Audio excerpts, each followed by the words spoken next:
Drugs mafia కొత్త మార్గాలను ఎంచుకుంటే పోలీసులు కోస్ట్ గార్డు కలిసి ఇంకొక కొత్త మార్గాన్ని ఎంచుకున్నారు. గుజరాత్ ఉగ్రవాద నిరోధక బృందం ఏటీఎస్ యాంటీ టెర్రరిస్ట్ స్క్వాడ్ అట్లాగే కోస్ట్ గార్డు బలగాలు సంయుక్తంగా నిర్వహించినటువంటి దాడులు పాకిస్తాన్కి చెందిన స్మగ్లర్లు 1800 కోట్ల విలువ చేసి 311 కేజీల మాదక ద్రవ్యాన్ని సముద్ర జలాల్లో విసిరి అంతర్జాతీయ సరిహద్దు దాటి పారిపోయారు.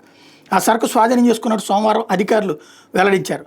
బలగాలకు చిక్కినటువంటి నిషిద్ధ పదార్థం మెథాంఫెటమిన్ అనే మాదక ద్రవ్యంగా అనుమానిస్తున్నారు. పాకిస్తాన్లోని పస్నీ పోర్ట్ నుంచి తీసుకొచ్చిన ఈ సరుకుని మహాసముద్రంలో మరో బోట్లోకి మార్చి తమిళనాడుకు తరలించాలని స్మగ్లర్ల ప్రణాళిక అని ఏటీఎస్ అధికారులు తెలిపారు.